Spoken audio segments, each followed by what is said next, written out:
about later. So buy that for a bit until you study it, okay? Madhyamikas say there ain't nothing that has that kind of nature from its own side.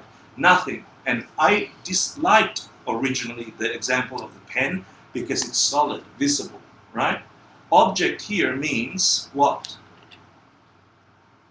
Anything held in your mind. Your idea of who you are, your idea of death, your idea of life, your idea of breathing, your conception of touch, your sensation of sadness. So object doesn't mean pen, so substitute pen with everything you've ever experienced and will ever experience. There ain't nothing in all of that spectrum. I'm not going to get to any questions until I've finished the class, so write them down please here. Everything, without exception, has no nature of its own. Bingo. And then the two extremes, right? That's the Madhyamika. One extreme is saying, it really is a pen. Don't make it not a pen. And that's an extreme. It really is a pen. And if you hold that, you're going to have trouble. It'll cause you suffering. The other extreme, for educated Buddhists who understand the Madhyamika point of view that says nothing has its nature, is, what's the other extreme? Nihilism. Oh, if you say it doesn't have a nature, then it mustn't exist at all. There is no pen. There is nothing at all that exists. Nothing exists. Wrong. No, we're talking about a pen. There is something we're talking about. That object, subject, is producing an experience. It's something, but is it just that thing? Answer? No. That was a really long explanation to the two types of people who try to posit how things exist. Yeah? No. Peter's going, my pen back. Thank you. Next question.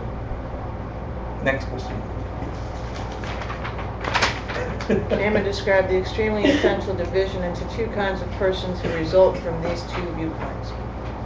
Okay, this is tricky, right? Because we just had this discussion. Two types of people are going to result from looking at the world that way. Looking at the world that because things function, they truly exist, means they are existent, radiating their quality, is going to result in people who, in the discussion we had in the first class, are called what? No? So careful, which means you're sort of so. You're going to keep cycling in this, things got better, things got bad. You're in samsara. Why? Because you have that view. You have a view that something out there exists separate from you. And that will result in more of the same. You can't leave the cycle. Why? We'll talk about it a little bit, but just in today's class, but just to preempt it, and if I don't get to it. Having the misconception that any experience you have is independent from you. You're not a participant in any form. That there are particles radiating into you, forcing your response. If you think that's how things function, therefore exist that way, you're going to do things in your world that are not in accord with your morality. You're going to try and get things that appear out there separate to you because that's where they are. So I'm going to push the old lady out of the way and I'm going to grab that donut. Right? I know it's a silly example, but I'm trying to do a simplistic example. You're going to be moved, mind is going to be moved towards getting the things you like out there because that's where they belong, or running away from the things you don't like, not answering the call, not talking to the ex, saying bad things about people's back, behind people's back, because they are the cause of your suffering. They are. So we're going to behave in accord with what? Reality. Misreality. Oh. We're going I to meant moving on. Right. So we're going to do things, all right? So let's say there's no problem in knocking the old lady. I mean, she was going to go anyway, so let's just knock her over now, right? No, seriously, I mean, she's just a person in samsara, so what's the point? Just knock her over. Is there a problem with that? Yes. Why? Because you still conceive of her as a human being. Because if karma, remember we said we loaded the projector with karma. Who put that stuff in there for you to see this world in the first place? You did. By watching yourself hungry for donut, getting close to donut, I push away from donut and run down the stairs. You see? Your mind is now filled with, I'm getting hungry. How do I fill in this hunger? Oh, there's a donut or food substance that's making my mouth water. And what will your reality come up with? If it's all coming from your insides, and if that's the only karma you got left to have. It's going to have exactly that. And the longer it's been in there, the bigger that's going to be. It's not going to be one donut. And it's not going to be when you're old. It'll be life after life, donut after donut. You won't have enough of it. Because that energy you planted, you perceived yourself coloring your insides, and that's the only frame of reference your insides have. Do you see it? The connection between your actions and emptiness. So it's not, Madhyamikas are not saying that nothing exists at all. All of a sudden, morality in this system becomes the sole way you behave in the world. Not because someone told you to, but because you understand everything will come back to you like an echo of every single action of thought, of speech, and of body, of action. You are not escaping a single moment of your thought, your speech, and your action. Not one. No one's giving, what is it, admission notices? We call it when you don't have to pay the fine. Waivers or something. Waivers. No, Get out of jail card, please. Okay. So anyway, is that cool for question? It'll produce two types of people. Ones that can reach a state where they see the ultimate nature of reality, and one that's locked in cycles. Yeah? So And the names for those two would Soso Kewos is the Yes. Tibetan for people that are so-so, Right. us, assuming we're what we seem to be, locked in cycles. Like we just don't really have that understanding of the ultimate nature of existence, and therefore can't act in accord to that.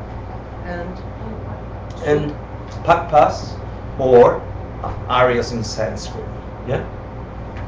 Arya meaning supreme being in the beautiful Sanskrit language, not what Mr. Hitler made it into, right? Yes. So, Arya. Third question. Of the quiz, right? Is there any distinction between those who have seen emptiness directly? Is there any distinction between those who have seen emptiness directly? There was a question in the homework before that, right? Is there any distinction in the quality of seeing emptiness directly between me seeing it today and Geshe Michael seeing it in July 1975, or the Buddha seeing 2,500 years ago? Any distinction in the type of experience they're having, in what they saw? Not the quiz question. No, right? Because if it's ultimate, it's bloody ultimate. You can't see a little bit of ultimate. It's all of it, right? It's ultimate. So this question refers to, what about you finished having that experience and you're pitched back into the universe we are familiar with?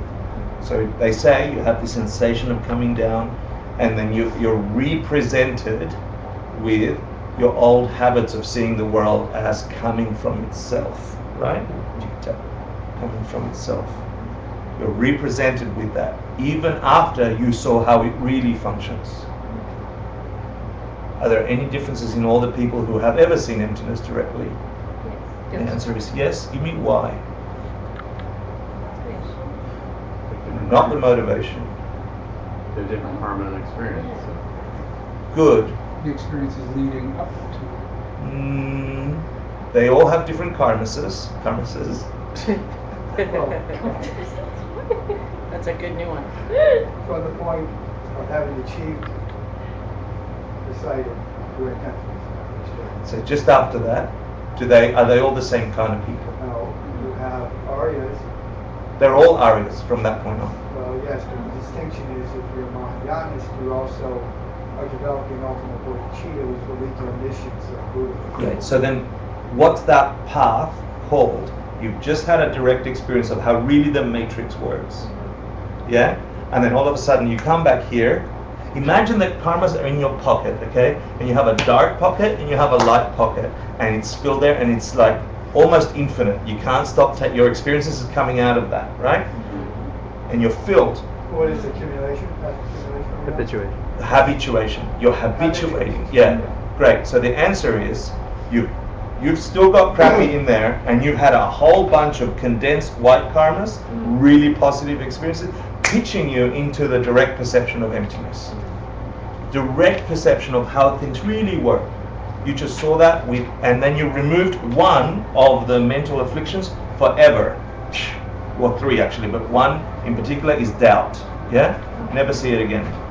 So now you know for sure you're not crazy, it's a valid perception, blah, blah, blah. But you come back and you look at your pockets and what's there? Still get karma. The same stuff.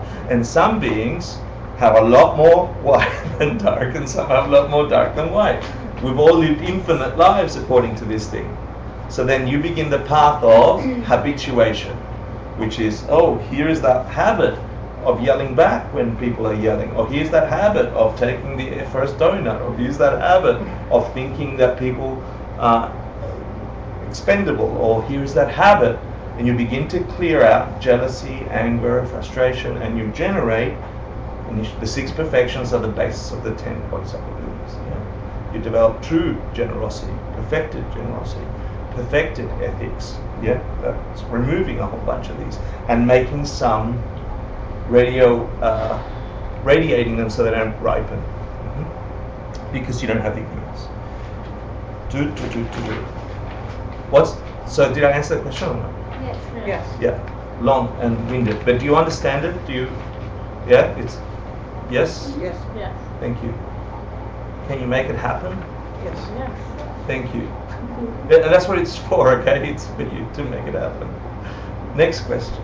Name the 2 kinds of nirvana and describe them briefly. Okay, remember this was a debate, right? So Master Shantideva is taking the stance of the highest philosophical school, Majjhimika Prasangika, and he's debating all the other views that we might hold incorrectly that will stop us from reaching perfect Buddhahood. So he's saying, in one of the debates, someone said, hold on a minute, you guys, Majjhimikas, have this thing called natural nirvana, right? And therefore, the Buddha must be in samsara. Do you remember that logic? Yeah, You say that everything on planet Earth and beyond in our existence has natural nirvana. That's something that Majjhimikas say. And so I can't remember who the arguing was. Was it the mind only, or was it the functionalist, wasn't it? Yeah, it was the functionalists as a group, but I think it was predominantly the mind only out of those 3 schools that are the functionalists, who say, wait a minute, you Majjhimikas say everything in samsara has natural nirvana, and hold on, isn't the Buddha in nirvana?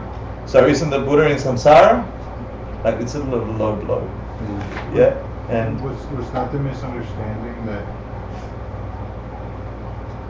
you have a Buddha nature and can realize nirvana? it's one of the language misunderstandings of language. So what does natural nirvana mean? The emptiness. It just means emptiness. Everything has 2 qualities, right? Ultimate and relative, and deceptive. The deceptive quality of pen is that we think it's a pen. What's its natural nirvana? Meaning It's empty. its lack of having any existence. It doesn't have any existence like that from its own side. It is empty of having that. Yeah? That's Buddha nature for our own mind. Same thing. That's natural nirvana. So they misuse the word natural nirvana. So you say everything's got nirvana? Isn't the Buddha nirvana? So in your philosophy, which is silly, your Buddha must be in samsara. And we say no. There's 2 types of nirvana. The first one is not nirvana, right? It's just called natural nirvana. It just means the ultimate nature of everything, which is emptiness, which means, what's emptiness mean? Yeah. Yeah, nothing has an existence from its own side. Full potential. You all said words. Thank you. And that's it, right, for the quiz? Yeah. Hallelujah. We all win. Now, today's class, it's hard for me, okay, to teach this class, so I'm going to ask for your help. We're going to go into what's the movie with the dream inside the dream? Inception. We're going to about 4 layers of dreams. in Inception. We're talking about the word illusion. And what is it to be in an illusion? And we're doing it from one of the functional school, which is the mind-only school. We began this argument, this debate in this part of the text, That's which is okay. the hardest thing you're going to learn, right? So stay together. And how is it going to help you? Do you remember how it's going to help you understanding these things? You understand the matrix, you can figure out how to get out. You understand the matrix, you know how to get out. Please remember that as your anchor, okay? There is this thing we call ultimate reality. If you make contact with that, if your mind makes contact with that for around 20 minutes, it can never be the same. You will be free from suffering. You can begin the path of habituation.